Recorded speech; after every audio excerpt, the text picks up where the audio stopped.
Hello friends, welcome back. I am Vivek Singhal from tradingwithvivek.com। और आज हम बात करने वाले हैं HDFC AMC के बारे में।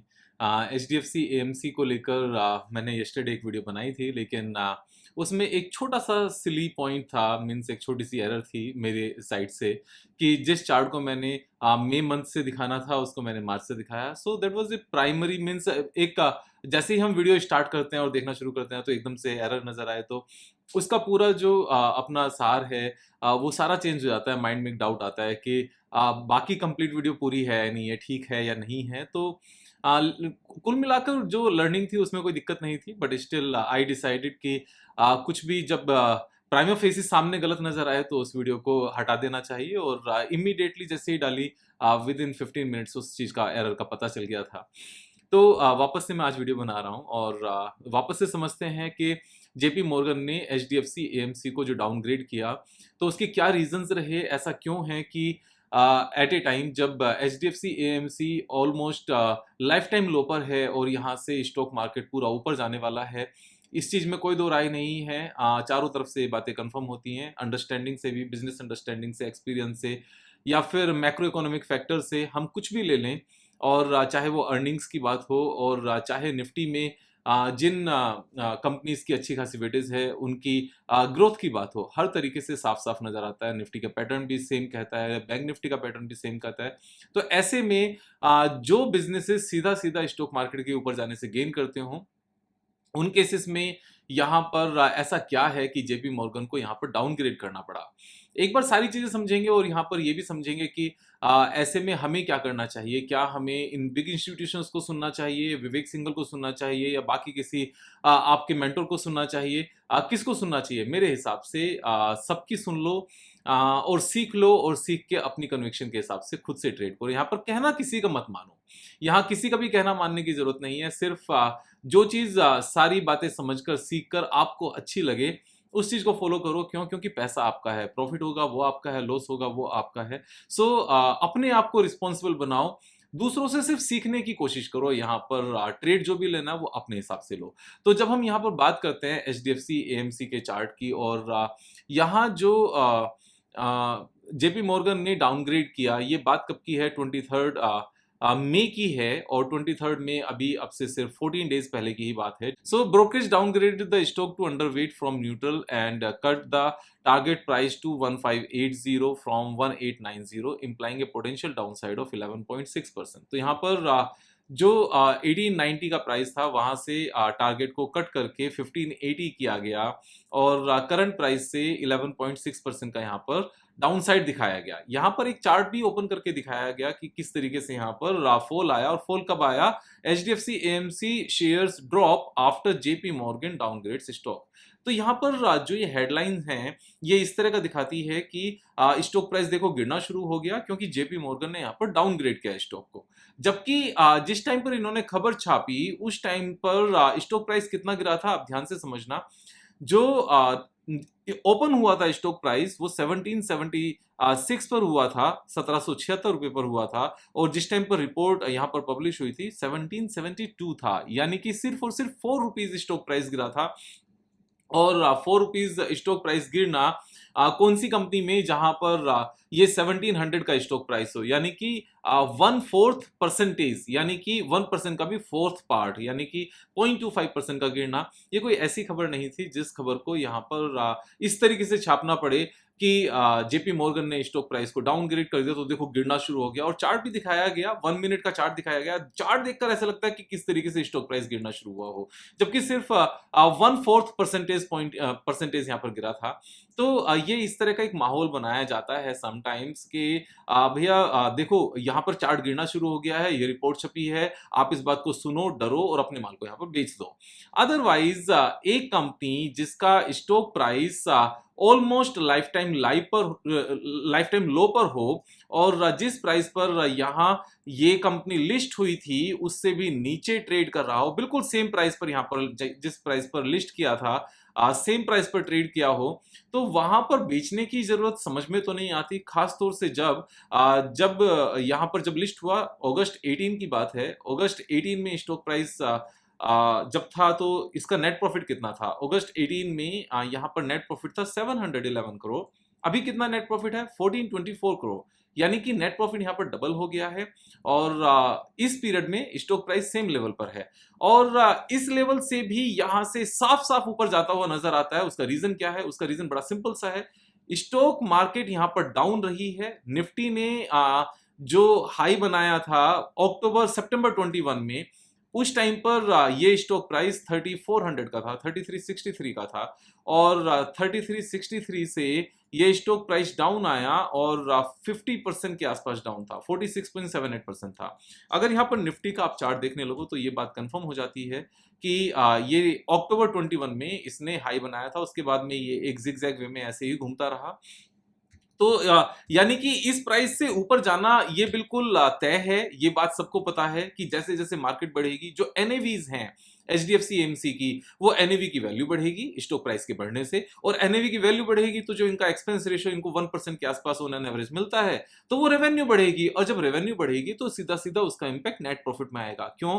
क्योंकि यहाँ पर मार्केट के गिरने से रेवेन्यू कम होती है, नेट प्रॉफिट यहाँ पर और ज्यादा कम होता है। उसका रीजन क्या है? क्योंकि जो खर्चे हैं वो सेम रहते हैं। जब मार्केट डाउन जाती है तो ऐसा नहीं है कि सैलरी से लोगों को निकाल दिया जाता है, या उनका कैफेटेरिया बंद कर दिया जाता है, या उनको इंटरनेट नहीं दिया जाता, या उनका एसी बंद कर दिया जाता है, या ऐसा कुछ नहीं होता। ना ही सैलरी कम की जाती है, बल्कि सारे खर्चे सेम रहते हैं, इन्फ्लेशन के साथ बढ़ते ही हैं। मार्केट कम हो गई, यहाँ पर एनएवी कम हो गई, उसकी रेवेन्यू कम हो गई, और खर्चे बढ़ गए, तो यहाँ पर और ज्यादा फर्क पड़ता है नेट प्रॉफिट पर। लेकिन जब इसका अपोजिट देखा जाए, जब मार्केट बढ़ेगी तो खर्चे नहीं बढ़ेंगे, खर्चे सारे सेम हैं। इन्फ्लेशन के हिसाब से तो 3-4-5% बढ़ेंगे, वो बात अलग है। अदरवाइज खर्चे सेम है, यहाँ पर रेवेन्यू जितनी बड़ी वो सारा का सारा पोर्शन नेट प्रॉफिट में आ जाएगा। बिना इसके ही लास्ट 5 ईयर्स में नेट प्रॉफिट डबल हुआ है। 700 करोड़ से यहाँ पर 1400 करोड़ का नेट प्रॉफिट हो गया है। यहाँ से जब मार्केट चलेगी तो ये और डबल हो जाएगा। ऐसे टाइम पर ऐसी श्योरिटी के साथ में, जब मार्केट में सब कुछ साफ साफ नजर आता हो बिजनेस अंडरस्टैंडिंग से, ऐसे में इसको डाउनग्रेड करना ये बिल्कुल भी सेंसिबल नहीं है। खासतौर से जब जब ये लाइफ टाइम लो पर हो, और उसके बाद आप खुद ही देखो हुआ क्या। यहां पर ये स्टॉक प्राइस में डाउनग्रेड किया गया, नेक्स्ट डे एक प्रेशर बनाकर सबको डराया गया, क्योंकि सेम डे जरूरी नहीं कि सभी ने यहां पर इस रिपोर्ट को पढ़ लिया हो, और उसके बाद में सीधा यहां से नॉन स्टॉक ऊपर चलता चला गया। तो ये कौन सी सेंस है कि जहां से इन्होंने रिपोर्ट निकाली वहां से 11% डाउन जाने की बात कर रहे थे। 11% डाउन का यहाँ मतलब क्या था? कि जो बिल्कुल ही लाइफ टाइम लो है उससे भी नीचे की बात कर रहे थे क्या? एग्जैक्टली यहाँ पर ये बिल्कुल ही इसको धराशायी करने की बात कर रहे थे। ये 11% डाउन तो गया नहीं, लेकिन 13% अप जरूर चला गया, और कितने टाइम में? With in 2 weeks. तो यहाँ पर कभी भी जरूरी नहीं है कि सभी लोगों का यहाँ पर कहना माना जाए। ऐसा जरूरी नहीं है कि एक बड़ा नाम है तो वहां पर इंडिया को लेकर सारी चीजें वैसे ही ठीक हों। एक चीज मैं आपको थोड़ी सी बैकग्राउंड दिखाता हूँ। बैकग्राउंड में क्या बताता हूँ कि यहाँ पर स्टैंडर्ड लाइफ जो एचडीएफसी एएमसी में पार्टनर थे, उन्होंने 5% हिस्सेदारी बेची। किसके कहने से? जेपी मॉर्गन के कहने से। यहाँ पर जेपी मॉर्गन ने ही उनको एडवाइस किया। अगर आपको इसकी डिटेल को ओपन करोगे और नीचे आकर थोड़ा सा रीड करोगे तो यहाँ साफ साफ ये चीज लिखी हुई आती है, investment bank JP Morgan is advising Standard Life on the secondary share sale. Standard Life had sold 5.64% stake in HDFC AMC in June 2022। अभी फिर से ये वापस से स्टेक सेल करने की बात कर रहे हैं। तो ये पहले से ही इस बिजनेस पर बेरिश हैं। अब जस्ट बिकॉज हम बेरिश हैं और यहाँ पर अपने किसी क्लाइंट को एडवाइस कर रहे हैं, तो इसका मतलब जरूरी नहीं है कि वो जब भी यहाँ पर बेरिश एक एडवाइस करेंगे या एक रिपोर्ट निकालेंगे, यहाँ पर रिसर्च रिपोर्ट निकालेंगे एनालिसिस की, तो हम उनका कहना माने। अब ये बेरिश भी क्यों है उसका भी मैं एक रीजन बताता हूँ। अपने क्लाइंट को क्यों एडवाइस कर रहे हैं ये भी रीजन बताता हूँ। अब से कुछ साल पहले, 8 इयर्स पहले, JP Morgan मुल्स over cell of India mutual fund business, यहाँ पर 2015 में ये अपने बिजनेस से एग्जिट कर चुके हैं। ऑलरेडी ये बात सबको पता है और सर्च करने से और पता चल जाता है। तो 2015 में क्या हुआ? ये खुद से बिजनेस या तो संभाला नहीं, या संभाल नहीं पाए, या इनको अच्छा नहीं लगा, या इनको मार्केट छोटी लगी, या अपनी होम कंट्री में इनको और ज्यादा पैसा चाहिए था, वहां पर इनको कंसंट्रेट करना था थोड़ा सा। तो 2015 में खुद से निकले। इंडियन स्टॉक मार्केट में जो म्यूचुअल फंड बिजनेस है उस पर बेरिश हो गए, जब भी वहां से निकले, अदरवाइज निकलने की बात नहीं थी। उसके बाद में जो इनका क्लाइंट है उसको इंडियन म्यूचुअल फंड बिजनेस से निकलने की राय दी। 5% करके हिस्सेदारी निकलवाते चले गए, और अभी फाइनली एचडीएफसी एएमसी पर भी डाउनग्रेड की रिपोर्ट निकाल दी। कहीं ये कुछ मेंटल बायस तो नहीं है? हमें इस बात को ध्यान में रखने की जरूरत है। मेरे हिसाब से एक कंपनी को जिसका प्रॉफिट पिछले 5 साल में डबल हुआ हो, और वो भी उस टाइम पर जब मार्केट पिछले 1.5 ईयर से बिल्कुल डाउन पड़ी हो, उस टाइम पे भी अगर डाउन हुआ हो, लाइफ टाइम लो पर स्टॉक प्राइस हो, ऑलमोस्ट लाइफ टाइम लो पर, और अपने इस सेक्टर की सबसे बेस्ट कंपनी हो एचडीएफसी एएमसी, और कौन सी कंट्री की, जिस कंट्री में सिर्फ 3% लोग, 4% लोग म्यूचुअल फंड में पैसा लगाते हैं, जबकि अमेरिका में ये नंबर 60-70% के आसपास है, जहां पर ग्रोथ इमेंस है, वहां पर इतने गिरे हुए प्राइस पर डाउनग्रेड की रिपोर्ट देना, वो भी छोटा सा रीजन बताकर कि सेबी शायद यहां पर एक्सपेंस रेशियो में थोड़ा सा फेरबदल कर सकती है। अगर सेबी फेरबदल करेगी या एमफी फेरबदल करेगी, तो क्या इस इंडस्ट्री को सेबी मारने देगी? मीन्स मर जाए ये इंडस्ट्री, कोई फर्क नहीं पड़ता, हम तो जो अमेरिकन बोलेंगे उन्हीं का कहना मानेंगे, या उन्होंने डाउनग्रेड कर दिया तो और ज्यादा डर जाएंगे, अब तो हमें एक्सपेंस रेशियो कम करना ही करना पड़ेगा। ऐसा कुछ नहीं है। India is a growing economy, ऐसे में हमें हमेशा ध्यान रखना है। कुछ लोग यहाँ पर इंडिया की इस ग्रोथ स्टोरी में पार्टिसिपेट करेंगे, कुछ यहाँ पर जेलस फील करके एग्जिट भी करेंगे। आप समझदार हो इन सब बातों को, हमारा पैसा है, हमें समझना है। आप खुद समझ कर देखो, अगर जेपी मॉर्गन चेज यहाँ पर अगर इंडियन बिजनेस 2015 से नहीं निकले होते और अभी तक लगातार ग्रोथ दिखाई होती और स्टॉक मार्केट में अच्छा परफॉर्म करके दिखाया होता, और तो वो बिजनेस कितना ग्रो कर चुका होता। आप खुद से समझ कर देखो, Indian mutual fund industry last 8 years में बहुत ज्यादा ग्रो की है। आज के टाइम में जब एसआईपी हाईएस्ट एवर लेवल पर है, मंथली एसआईपी, आप रिपोर्ट सर्च करके देखना, और म्यूचुअल फंड का जो इनफ्लो आ रहा है म्यूचुअल फंड के पास, वो हाईएस्ट एवर लेवल पर है। स्टॉक मार्केट यहां से बढ़ने के कगार पर है।